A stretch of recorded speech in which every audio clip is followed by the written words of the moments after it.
Estamos apresentando Programa Meu Coró. Ai, saudade, quem adora. Só tem gente boa na minha terra.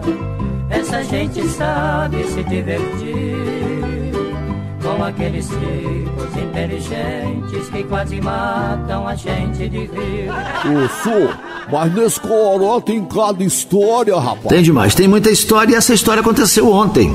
Eu estava em casa, um amigo me ligou e disse que o padre Kelmon estava em Brasília e queria me visitar.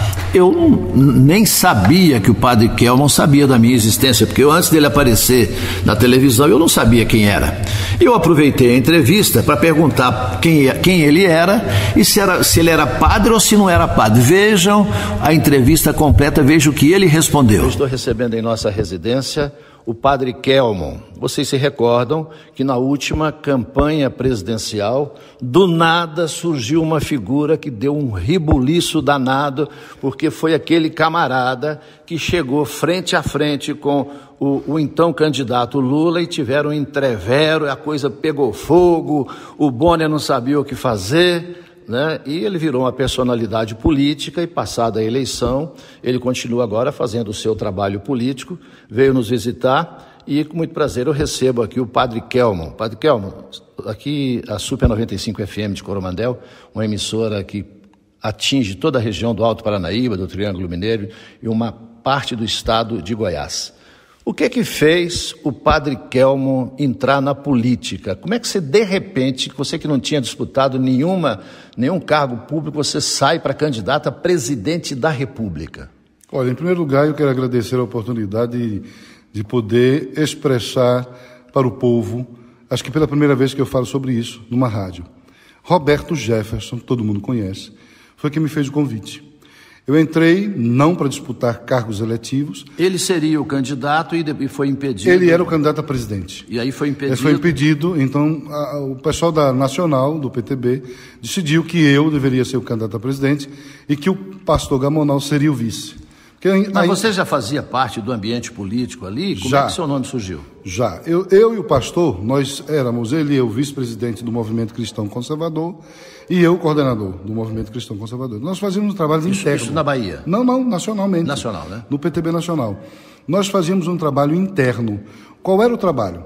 Um trabalho de ajudar ao político do PTB, principalmente o jovem, a voltar-se um pouco mais para a espiritualidade. Ou seja, eu e o pastor, nós estávamos ali no partido para catequizar, trazer um pouco de luz, de evangelho de Jesus Cristo para a vida do político, especialmente o jovem, porque Roberto queria fazer as modificações internas no partido, para que o partido fosse de fato um partido cristão e conservador de direita, para defender Deus, pátria, família, vida e liberdade. Então, isso foi o que me fez vir para o partido junto com o pastor. Depois de 2 anos, Roberto se lança candidato a presidente da República.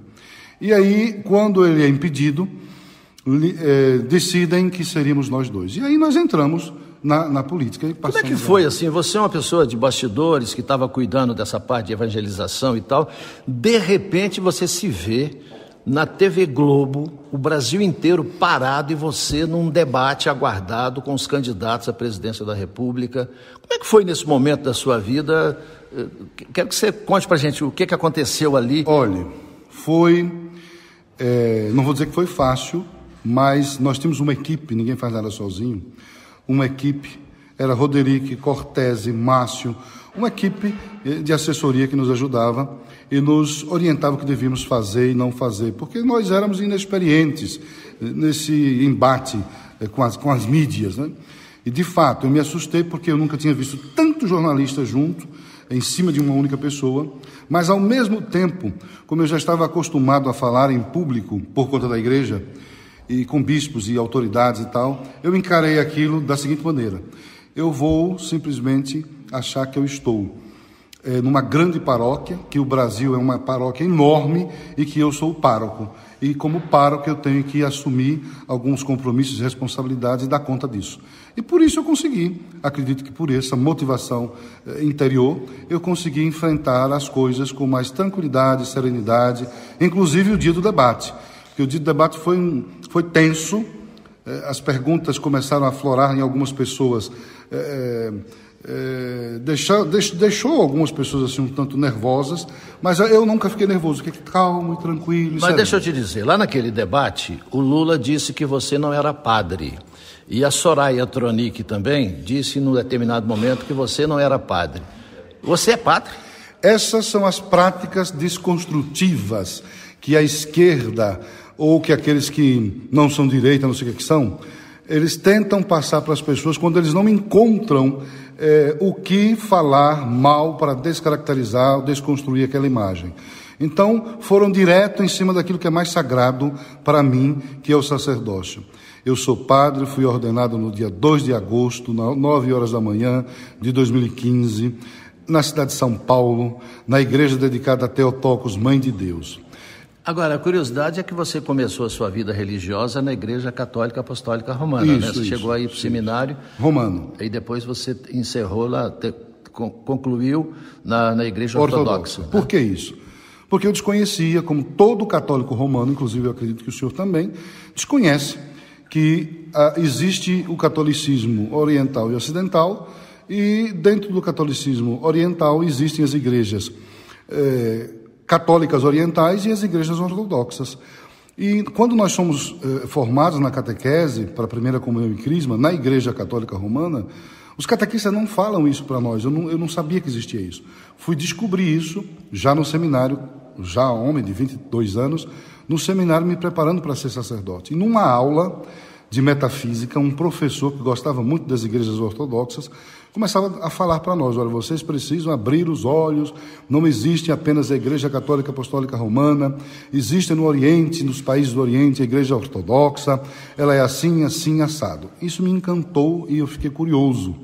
E sempre conversava com o professor, ao ponto de ele dizer: eu vou te dizer como é que você chega até uma igreja dessa.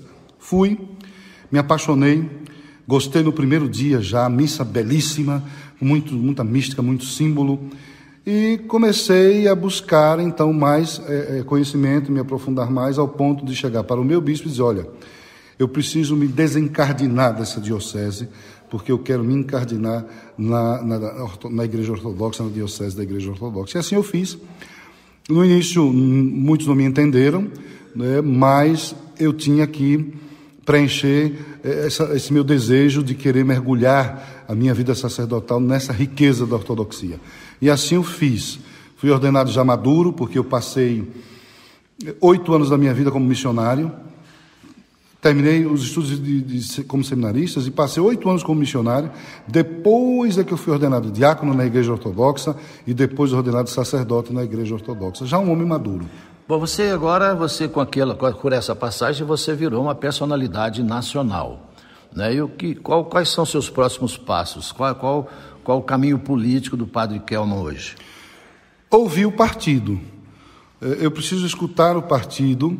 O partido hoje está passando por uma fase de transição, nós ficamos pequeno, o partido fundiu-se com outro, precisa da homologação. Depois que tudo isso acontecer, então nós vamos ouvir quais são as necessidades do partido. Mas o meu trabalho hoje, junto com o pastor Gamonal, com a equipe nossa, Roderick, o padre Lucas, Cortese, é trabalhar para que nosso partido possa eleger um número grande de vereadores e prefeitos, que são a base. E essa base vai nos dar fôlego para em 26 podermos eleger deputados federais e estaduais para o nosso partido. Eu vi uma notícia na imprensa, a gente nunca pode acreditar 100%, que você seria um provável candidato a prefeito de Salvador. Está no seu horizonte isso? Olha, eu nunca disse isso, nunca desejei isso, mas eu confesso ao senhor que eu estou morando em Salvador e eu escuto isso lá também. As pessoas me perguntam, as pessoas falam, até afirmam, né? Noticiários lá também falam isso, podcasts, me convidam para entrevistas e tentam afirmar isso. Eu digo, gente, eu nunca falei isso, eu nem posso falar isso. Seria imprudente da minha parte afirmar uma coisa dessa, sem antes combinar, ou sem antes ouvir o que é que a cúpula do partido quer para Salvador. Quer dizer, você é um soldado esperando a ordem do general. Estou esperando o que o meu presidente disser. O presidente do partido falou, eu estou fazendo. Padre Kelman, uma alegria tê-lo recebido aqui, um grande abraço e sorte aí, né? Que você ajude o Brasil a encontrar o seu rumo. Obrigado. Deus abençoe o Brasil. Um abraço. Bom, agora está esclarecido. Agora você sabe que o padre é padre mesmo, né? Rapaz, essa entrevista só da publicação nas redes sociais já deu o que falar. Realmente ele é extremamente polêmico. São histórias do Coró.